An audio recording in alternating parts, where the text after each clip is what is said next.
Dude, I can't even take it anymore. Every time I visit my niece, it's just, let it go, let it go. Yeah, no kidding. Don't even get me started on building a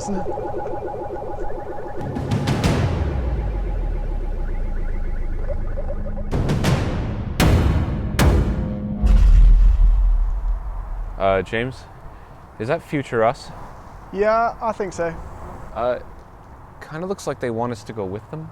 So what do we do here? Well, we can't not go. We'd regret it forever. Fine, but I'm going with future you, because I'm not ready to go with future me just yet, and it's definitely nothing to do with visual effects and editing constraints. Just before we go to the future, Frozen is not still a thing there, right?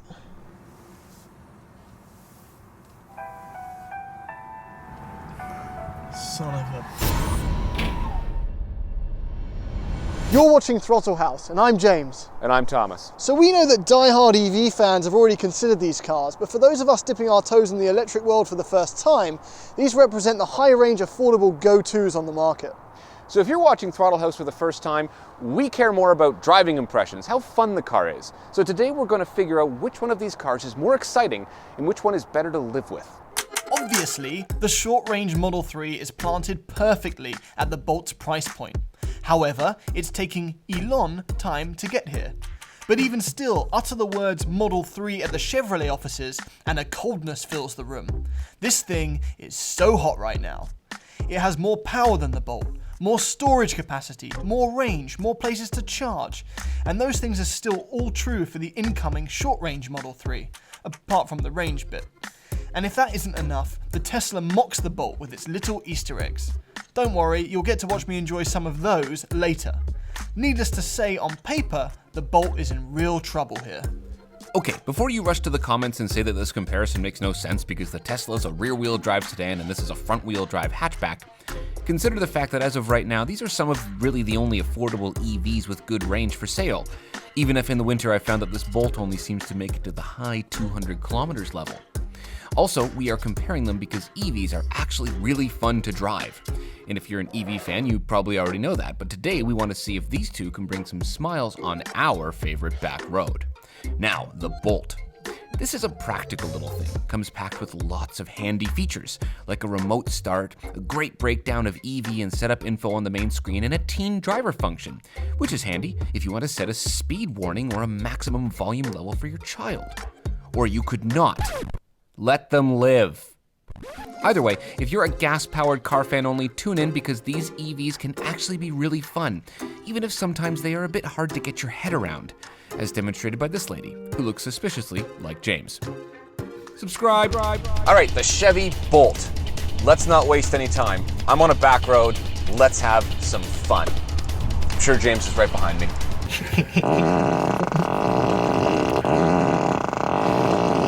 Whoops. All right, coming up to some corners. Where is he? Ooh. Oh, there he is. Tesla Model 3, Chevy Bolt, back road, let's go.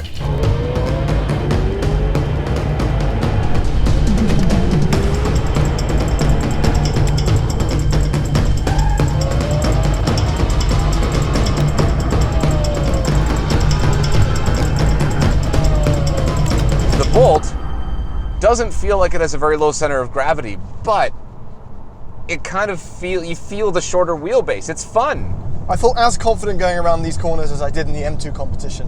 All right, one thing I've noticed about this car, I've had it for a couple days, is that it doesn't really start being fun until you actually push it. All you have to measure your speed audibly is the wind. And it's still a thing. It still increases as you drive. So it's just the wind. It's kind of like when you're on a bicycle going downhill. As the wind gets more, you realize how fast you're going. But onto these two cars. I'm driving the deep blue metallic Tesla Model 3. Thomas is driving, I think, what Chevrolet call abstinence-only yellow, which is perfect because that fits his lifestyle. Okay, that's not fair. It's actually more of a green.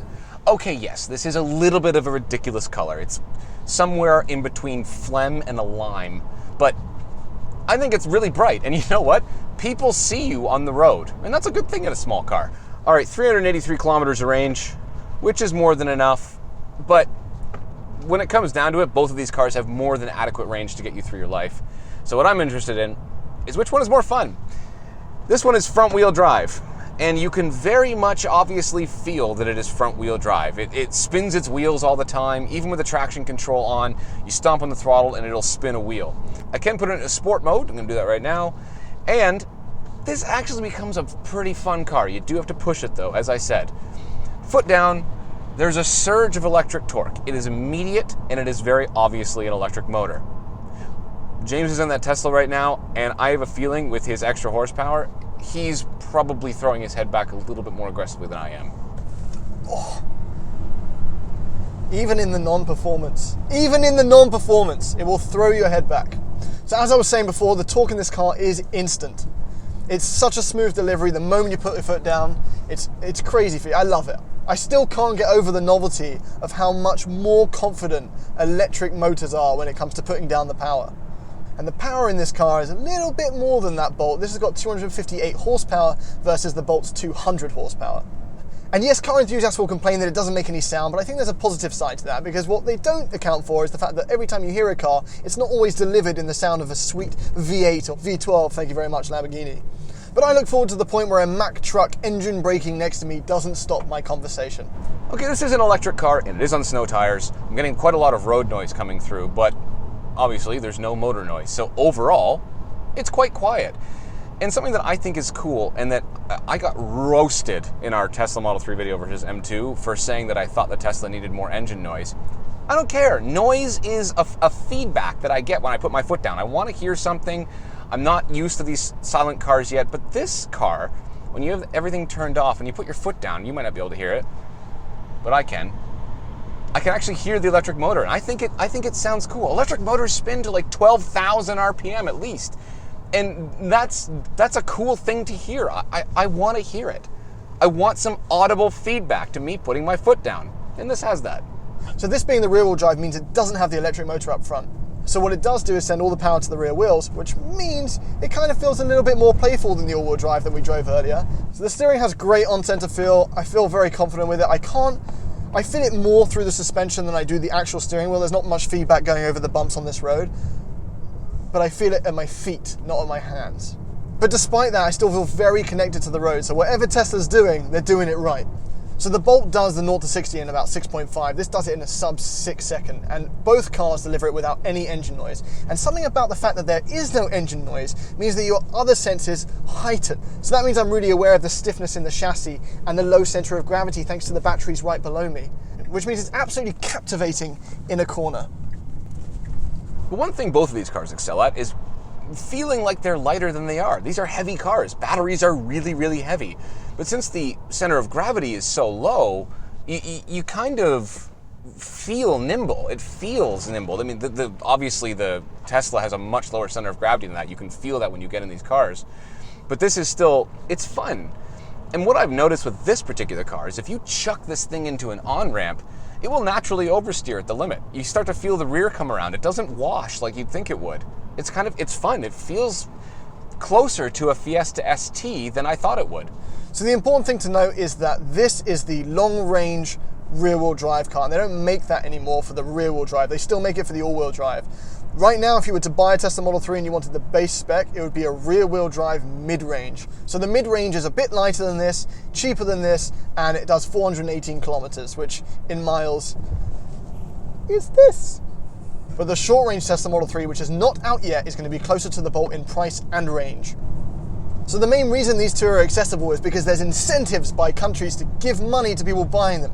The US, for example, gives $7,500 US for every Tesla and every Chevy Bolt.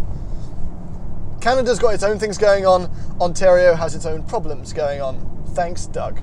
But where this car differs to the Bolt, people were sleeping outside Tesla dealerships trying to buy the Model 3 when it came out. You can't say that for many cars. In fact, the first car that ever happened to was the Ford Mustang in 1964. And hats off to anyone that was asleep while the first Mustang peeled out of the garage. That's a pretty risky thing to do. So for you EV owners out there, this might be old news, but for the rest of us, cars like this, and for other manufacturers, are a wake-up call. It's a bit like that time that James realized that the fruit in Fruit Loops wasn't spelt the normal way. Now, something I really need to talk about, this is very important, listen carefully. The seats in this car are by far and away the least comfortable seats in any modern vehicle I have ever been in by a long shot. They're way too narrow, they're not nearly padded enough, and I have absolutely no support for my shoulder blades. It's just about the weirdest thing ever. Like, if I put my arm back like this, it doesn't hit anything. My shoulders are completely outside of the shape of the seat. And I'm not a very big guy. I don't have a big frame. I'm not going to do a whole review of the interior stuff and the infotainment. If you want to see more of that, Thomas did it in our video with the Tesla versus the M2 competition. Go check that one out. Suffice to say, the interior in this car is very divisive. I'm on the side that loves it. I think it's fantastic. The minimalist thing works really well. This screen is super intuitive, super easy to use. It's as fast as an iPad. If you know how to use an iPad, you know how to use this. The map is fantastic. All the controls there, you can change your driving mode, you can turn acceleration from standard to chill, you can turn on creep, there's regenerative braking choices, and also you can choose your steering mode. Right now I'm in sport. No, the interior does not feel like a $100,000 car, but thanks to amazing things like this glass roof, it certainly doesn't feel like a $20,000 car either. Driving position's great. I've got massive adjustability in the seat and the steering thanks to these little knobble bits here which I can move left and right, and it tilts and telescopes. I kind of wish that the wheel itself looked a bit more sporty. The Mazda CX-5 I just got out of to get into this has a better looking steering wheel. So hopefully with newer generations they start to improve that. And on the Roadster it better look good. In fact, the rear view camera alone sets this car apart from any other infotainment I've ever used. It's so crystal clear. All right, what's the interior like? Well, neither of these cars are Rolls Royces, so the materials are not amazing. They're not terrible, but this car is kind of lacking in a few key areas. The trim on the doors looks and feels cheap. The door pulls feel cheap. The plastic down here for the cup holders feels cheap. That said, it kind of makes up for it in other areas. I think this kind of white, I don't know how to describe it, this trim, it looks kind of neat. It's unique. It doesn't look like any other car. And I have two quite large, very high definition screens. This screen in the center tells me all my useful information.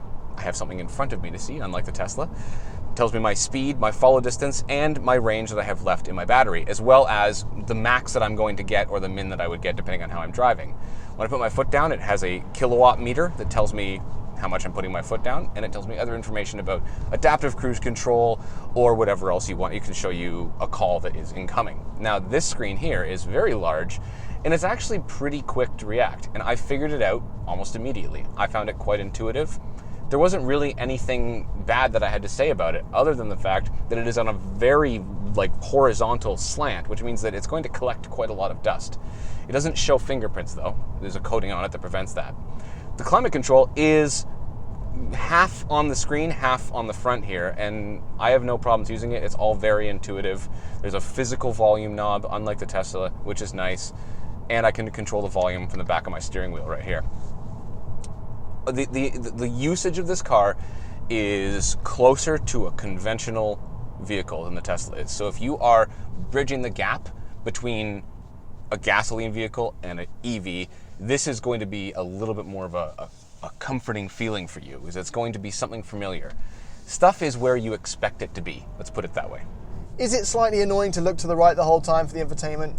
Yes, it is, and I wish they did a heads-up display, but I've had years as a man to perfect the quick glance to the right, so I'm okay with it. I am curious why Tesla didn't put a heads-up display in. I think that would have been good, but maybe some questions are best not asked. Like, why is Sam Smith so sad when he sings his songs? So when it comes to living with these electric cars, the Tesla does have a supercharger network that is increasing in number every day. And that means that you can grab a bite to eat and get back in your car and it's fully charged, which is about as close as we can get right now to filling up with petrol, apart from hydrogen, which is way too early stage to even matter right now. That's not to say that there aren't efforts to improve the situation for other EV cars. However, in the time Thomas has had the Bolt, he's only managed to find one DC fast charger and it didn't even work properly. So I'm about to get in the Bolt and see what that's like, and I want to see why it costs almost as much as a mid-range Model 3 Tesla. Unfortunately, this car is very pricey. And to be honest, the reality of living with an electric car is just not quite there yet, where I live anyway. For example, I only found one supercharger, the DC fast charger, and I couldn't even make it work. So I had to leave this at a gas station overnight to get some range out of it so I could film this review. However, it's time to go try the rear-wheel drive Tesla because I think that might be just a little bit more fun and potentially worth the money. All right, so I'm in the Bolt. Foot down. Yeah, okay. You can immediately feel that it's gone to the front wheels because they start working really hard and you can feel them spinning a bit. And it doesn't have quite the acceleration level, but it will be close to the short-range Tesla that's when it comes out in terms of acceleration, so we can't really look at that just yet. All right, the Model 3. And yeah, immediately you are so much more connected to this car. The seating position is lower, the steering feels better. The steering feels way better, actually. And it's faster. This is a more exciting car to drive. I've only done one corner. And the major thing here is rear-wheel drive. No matter what you say, it's just more fun. There goes the rear a little bit. Even with the traction control on, which you can't defeat in this one, it's fun. So the first things I noticed when getting out of the Tesla and getting into this is, one, my leg almost hangs off the seat because it's so narrow, which makes you feel like you're in middle school again, where your legs are dangling off the chair because you're not tall enough. So I wouldn't mind some wider seats. The Tesla's definitely got it beat there. However, in front of me, I'm delivered the information that I require. My speed, my range, what power I'm using, whether the brakes are regenerating. I don't have to do this every single time because then that's very dangerous. So thank you, Bolt. Now, there's something about looking ahead and seeing no information that I'm having a hard time getting used to. The first time I drove it, I was okay with it, but after having a nice little screen right in front of me, I kind of miss that. I think there should be a heads-up display. I think I agree with James on that one. I do miss a glass roof. This feels a little bit cheaper than the price that it is. So I would like a glass roof, please, Chevy. The seating position is very different to the Tesla. I don't want to say it's soccer mum-ish, so I won't say that. However, like Thomas and I discussed earlier, once you push this car, it does actually get pretty fun.